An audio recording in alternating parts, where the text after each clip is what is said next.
အလုပ်ပိတ်ရက်ဆိုရင်ဘာလုပ်လဲဆိုတော့ကျမကထင်ရည်လုပ်ပါတယ်။ဘာထင်ရည်လုပ်လဲဆိုတာမြင်တဲ့အတိုင်းပေါ့နော်။ကျမchicken chop ကြော်တယ်ပေါ့နော် chicken chop ကြော်တာကကျမ YouTube မှာပေါ့နော်YouTube တို့ TikTok တို့မှာသူများအဲ့လိုမျိုးလုပ်တာတွေ့လို့ရှိရင်ကျမပြင်းလို့ရှိရင်ကျမအဲ့ဒါရှောက်လုပ်တာပေါ့ရှင်။အိမ်ကလူတွေမစားကြင်လဲကျမလုပ်ပေးရင်ကျမမစားသူများကိုအိမ်ကလူတွေအတင်းကြွေးတာပေါ့ရှင်။ဒါတော့ကျမစက်သားကိုရင်အောင်သားကိုပပလေးလှီးတယ်လှီးပြီးတော့သူ့ကိုချက်ဦးနဲ့ချက်ဦးထဲမှာဆင်းလိုက်တာပေါ့နော်ဆင်းလိုက်ပြီးတော့သူ့ကိုပေါင်မုတ်ကျွတ်နဲ့ကြော်တာဒါတော့ရေခဲမုတ်ကြော်ပေါ့နော်ရေခဲမုတ်ကြော်ဆိုလို့ရှိရင်တော့အဲ့လိုမျိုး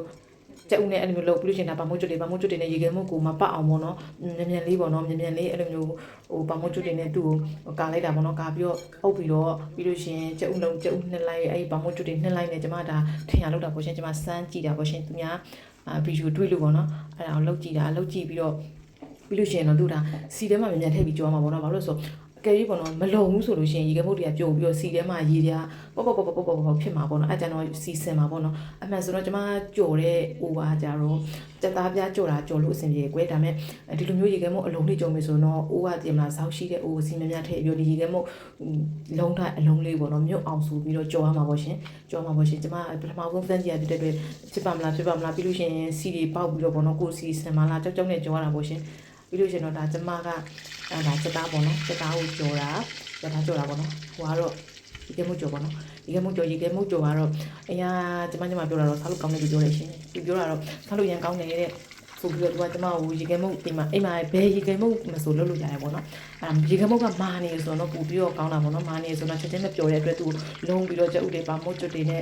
လူမျိုးကာတဲ့နှစ်တဲ့အခါမျိုးတွေမှာဆိုလို့ရှိရင်တော့ဒါသူကပူပြီးတော့ကြော်လို့ကောင်းတယ်ပေါ့နော်အမှန်ဆိုလို့ရှိရင်တော့ဒီစီရအရင်နေပေါ့နော်ဇောက်ရှိတဲ့အိုးထဲမှာဆိုလို့ရှိရင်တော့ရေခဲမုတ်ကိုပတ်ခနဲ့ထည့်လိုက်တာနဲ့သူကအပေါ်သားတွေကိုစီပူထိပြီးတော့ကျွတ်သွားလေဆိုလို့ရှိရင်ပေါ့နော်အထက်ရေခဲမုတ်အသားပေါ့နော်ပေါက်ထွက်မလာတော့ဘူးရှင်ဒါပေမဲ့ဒါကအရင်ဆောက်ကောင်းတယ်သူ့ကိုကြော်သွားလို့ရှိရင်ဒီအပေါ်သားတွေကပေါ့နော်ကျွတ်ကလေးဖြစ်လာလို့ရှိရင်အဲ့ဒါလေးဇုံလေးနဲ့ခတ်လိုက်လို့ရှိရင်အထဲမှာရေခဲမုတ်ကခွင်လိုမျိုးပုံစံမျိုးလေးဖြစ်ပြီးတော့ဒါစားလို့ကောင်းတယ်ပေါ့ရှင်ဒါပိတ်ရက်မှာကျမထင်ရလောက်တဲ့ blog ပဲဖြစ်ပါတယ်ဒါပေမဲ့စားမယ်ဆိုတော့ရန်စားလို့ကောင်းတယ်ပေါ့ရှင်စက်သားကကြတော့အမှန်ဆိုလို့ရှိရင်တော့ဒီစက်သားကိုရင်အောင်သားတက်ရင်သားပေါ့နော်နည်းနည်းပပလေ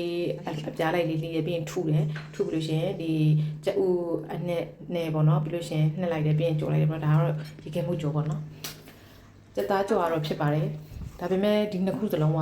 ချက်ချင်းကြော်ချက်ချင်းစားမှပဲပို့ပြီးစားလို့ကောင်းတယ်ပေါ့ရှင်ကျမပိတ်ရက်ဆိုတော့အဲ့လိုမျိုးအိမ်မှာတစ်ခုလက်တဲ့ဆန်းတာပေါ့ရှင်တစ်ခါကျရင်လည်းမြန်မာမုတ်တွေလောက်တယ်တစ်ခါကျရင်လည်းအဲ့ဒါကြီးလောက်ပြီးလို့ရှိရင်အရင်လူတွေစားချင်းမစားချင်းကျွေးတယ်ပေါ့နော်မစားလို့ရှိရင်တော့ကျမအမေပုံးနဲ့ရောက်တာပေါ့ရှင်ကျမလုတ်ချင်တာကြီးရှောက်လို့တာပါဒါကတော့ပထမဦးဆုံးလုတ်တဲ့ရေခဲမုတ်ကြော်ပေါ့နော်ဆွမ်းနာဆိုရင်တော့ဒါကြော်ပြီးသားအနေလုံးလေးဖြစ်သွားတယ်ပေါ့နော်အဲ့ဒါလေးကိုစုံလေးနဲ့ခတ်စားပေါ့ရှင်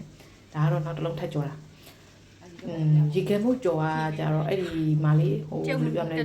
TikTok မှာလာမသိဘူးတွေ့တာပါမြန်မာအန်တီတယောက်မလေးရှားမှာအလုပ်လုပ်တဲ့မြန်မာအန်တီတယောက်မြန်မာပြည်ကြံကန်နေဆိုပြီးတော့ပညာဒါနဆိုပြီးသူပြီးနားမှာနေတဲ့ကလေးတွေကိုသင်ပေးရပါတော့အဲ့ဒီဗီဒီယိုကိုကျွန်မတွေ့ပြီးတော့ကျွန်မကသူကရေခဲမုတ်နဲ့မဆိုတဲ့လုပ်လို့ရတယ်တဲ့ဆိုတော့အဲ့ဒါကျွန်မအိမ်မှာရှိတဲ့ရေခဲမုတ်ကိုထုတ်ပြီးတော့ရေခဲမုတ်ကိုထုတ်ပြီးကျွန်မလည်းစမ်းတက်တာပေါ့ရှင်ဟုတ်တယ်အဲ့ထုတ်ကြီးဆိုဒါပေမဲ့ဘယ်လိုပြောမလဲစားလို့တော့ကောင်းပါရဲ့ဒါပေမဲ့တခုမှတော့ဟက်တီဖူးမဟုတ်ဘူးပေါ့နော်ဘာဖြစ်လို့ဆိုတော့စီကြော်သားကြီးဖြစ်နေတဲ့အတွက်လေတခါလေလက်စားတာတော့ထားလို့ကောင်းပါတယ်ဒါတော့ကျွန်မကြော်တာပေါ့ရှင်အိမ်မှာလည်းမကတ်တဲ့ဦးဆိုလို့လည်းဦးတစ်လုံးမရှိရပေါ့ရှင်ဒါအဲ့လိုလုံးလေးရေခဲမုတ်ကြော်လုံးလေးနဲ့အဲ့လိုချက်စားလိုက်လို့ရှင်ထားလို့ဒီဘက်ကလည်းရေခဲမုတ်ပဲပေါ့နော်ဒါပေမဲ့ဒီရေခဲမုတ်ရဲ့အသာမမှန်တဲ့ခါကျတော့ကျွန်မလက်ထဲမှာသူကလေပျော်တင်နေတာပေါ့နော်ပျော်တင်နေတဲ့အတွက်လက်ဆောင်လေးကိုခတ်တယ်ပေါ့နော်ဒီအမှန်ဆိုလို့စီယာနင်းနေပြီပေါ့နော်စီယာနဲ့ကြော်တာလို့ဖြစ်ပါတယ်ဒါတော့ပိတ်ရက်မှာပေါ့နော်ပိတ်ရက်မှာမှထင်ရလက်တဲ့တော့လေးကိုဖြစ်ပါတယ်အားလုံးပဲကြည့်ပြီးတဲ့အတွက်ဒီနေ့ကျမရဲ့နောက်တစ်ခါလဲဘာလို့သူ့စကားလေးလုံးလဲဆိုတာကိုဆက်လက်ကြည့်ပြီးကြပါအောင်ရှင်